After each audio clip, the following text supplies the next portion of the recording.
Last night I went on a date with a man who believed he was so below my league, like that I was so out of his league. I have never had someone put in so much effort, and I do fear it's working for him. So we're gonna do a picnic, which is like, could be the most low effort, no cost thing known to man. Not for him. Okay, so I roll up. He's got a whole cooler. He went to the Italian Center, which is like a kind of fancy grocery store market kind of thing, and he got 5 types of fresh meat, like Italian kind of meats, like cured meats, 3 kinds of fancy cheese, 5 dips and spreads, 2 types of crackers, a charcuterie board to prepare it on, these like poppable pepper things, some fancy olives. He starts setting it up. He's like, pulls out some beverages. He says sparkling or still water, and I start giggling. Sparkling, sure. Wine, beer, non-alcoholic beer, in case I don't drink, which I don't really. I also don't want anything that tastes like alcohol. Slay. It was so fun. Wow. That's amazing. You know, I hate to break it to you, sister, but that dude, yeah, he is way out of your league.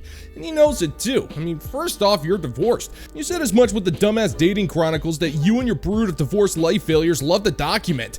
Second, you just have a crap attitude. A picnic is not low effort, especially when that dude has to pay for everything while you just show up already judging him for not taking you to an expensive restaurant.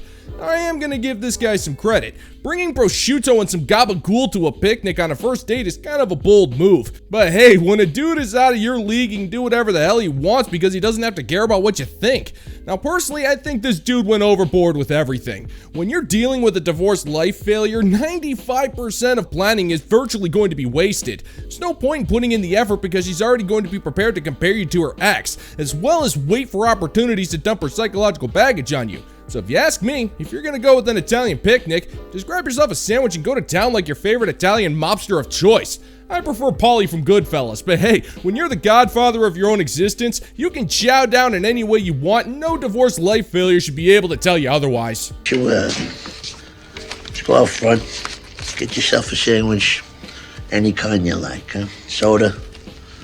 When men are trying to discredit feminism and make the point that men are just as oppressed or more oppressed than women, they always have 2 main points that they bring up. Number 1 is the draft. They are pissed about the draft. They're always talking about how women don't get drafted, which is bizarre because men don't get drafted anymore either. Nobody, man or woman, has been drafted since the 70s. There hasn't been a draft since before you were born, sir. It's been half a century since this was a problem. Talk to me when your problems exist in the now. And the second thing they always bring up is this idea that men can't cry without judgment. Men are not allowed to be openly emotional, and men can't cry without society judging them. This point is equally delusional because nobody is judged for being emotional more than women. Women are actually explicitly told that we are not fit for leadership and that a woman should never be president because we are too emotional. Shut up. Just shut up.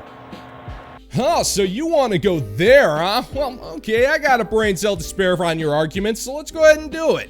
Now, forced conscription by the government in time of war is one of the ultimate forms of male oppression. You lose your bodily autonomy to fight for a conflict that usually has nothing to do with you, to fight against your own will. And if you refuse, you end up being thrown in prison with even more of your rights being stripped away from you. And once you come back, depending on whether or not you won the war, you'll be met with scorn, disrespect, or just be straight up disregarded by the very same government that gave you no say in the matter whatsoever.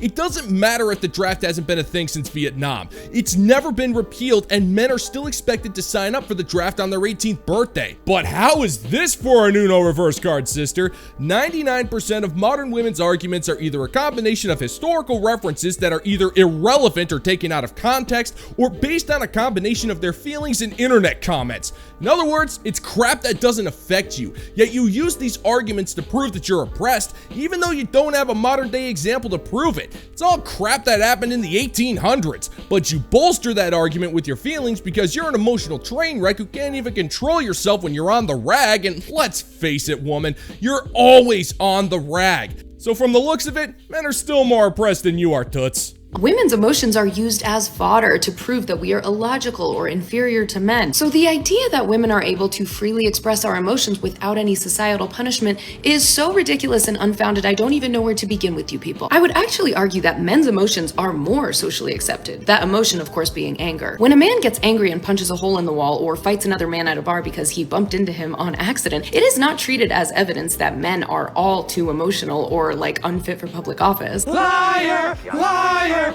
Liar! Women's emotions are weaponized against us in a way that men's emotions never are, so please give us a break with your pretend victimhood. I'm not allowed to cry and I could be drafted tomorrow. You live in a fantasy land. Really?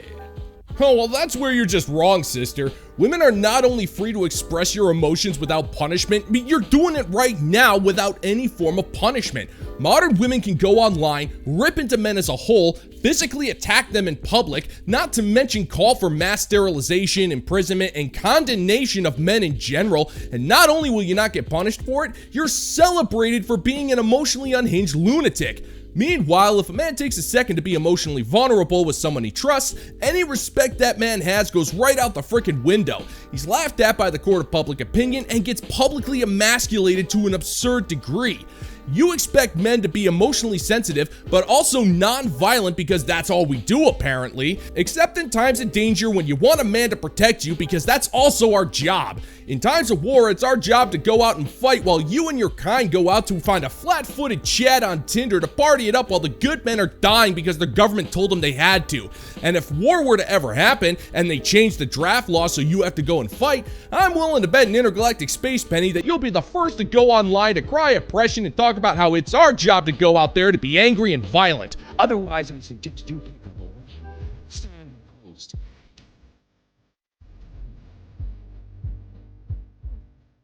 You need to understand it's not all men. You're just a man hater.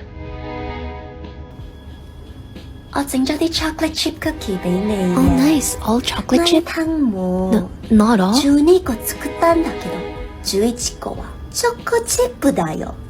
쿠키 하나에 작은 똥조각들이 들어있어. Wait, what? Then I don't want it. Qu'est-ce que tu veux dire par ça?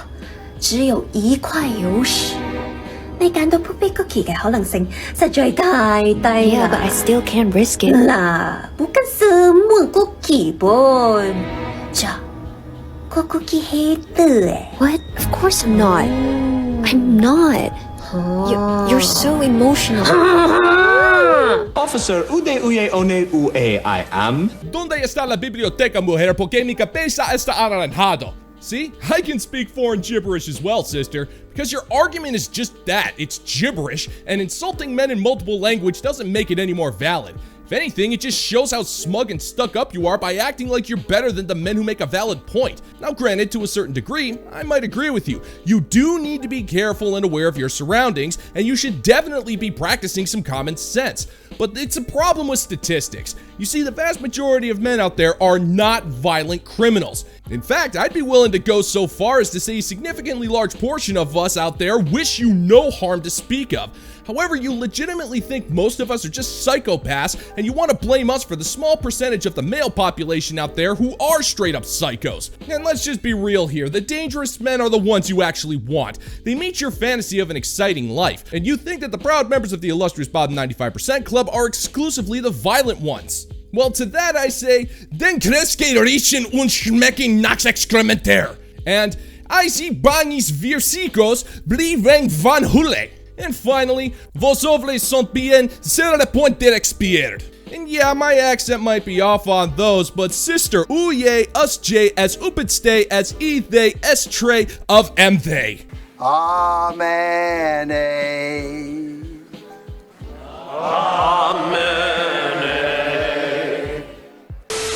Un agradecimiento especial a los excrementes miembros del panel de recompensas de Patreon. Son algunas de las personas más increíbles del cosmos y transciende el propio lenguaje. ¡Salve!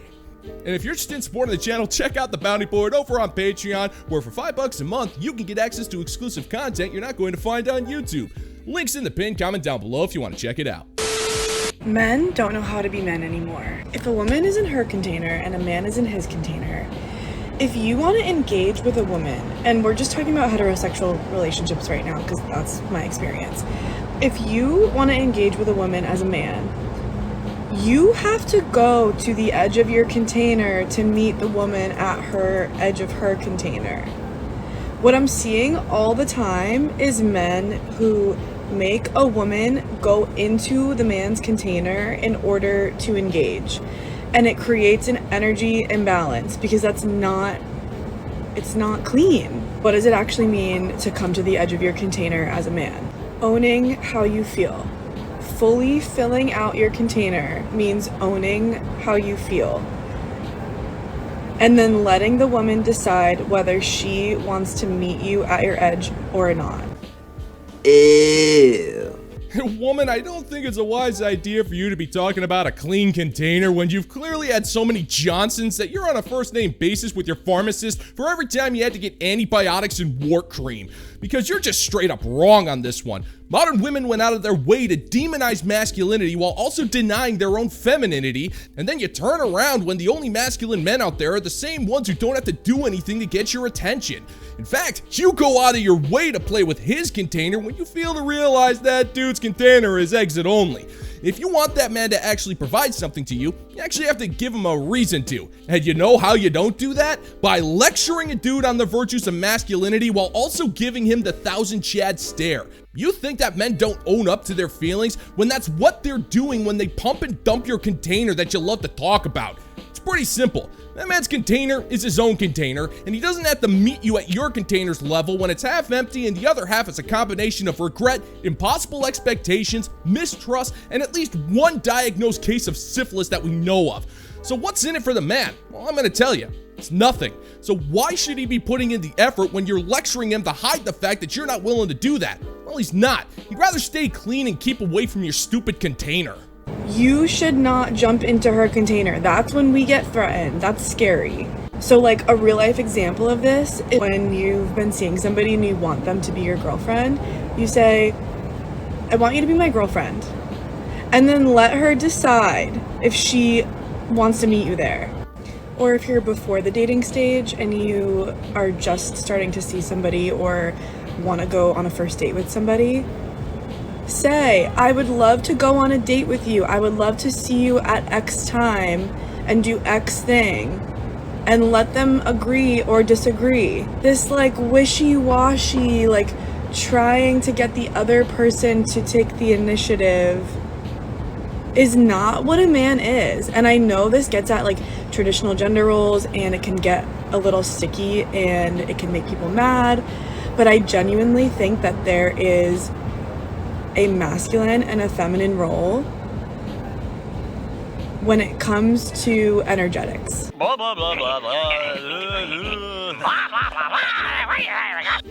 I get it now. You're mad that Chad won't commit to you, so you think the solution is to try and lecture Chad on what it means to be masculine. You only want to talk about these gender roles when those gender roles directly benefit you while also forcing the man to put in more effort than you deserve while you sit around and just expect good things to happen to you. But what you don't realize is if you want a man to actually commit to you, you actually have to, give him a reason to want to.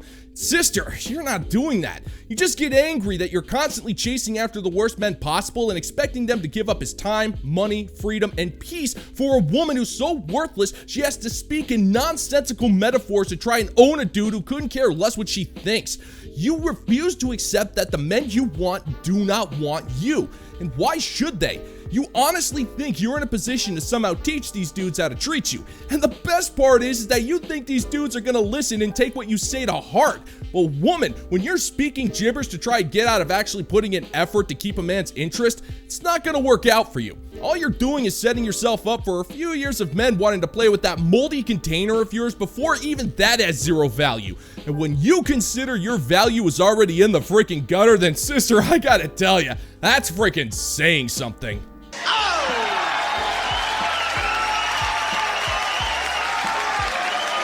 And that's gonna do it for today's video, gentlemen and gents. And as always, if you find that my particular brand of comedy is bringing you to the brink of laughter, then why don't you scroll on down and click that like and subscribe button, ring the notification bell, leave a couple of comments, and be sure to share this video so we can give the good old-fashioned middle finger to the YouTube algorithm. Thank you once again for checking out the new video, gentlemen and gents, and until next time, peace out, homies.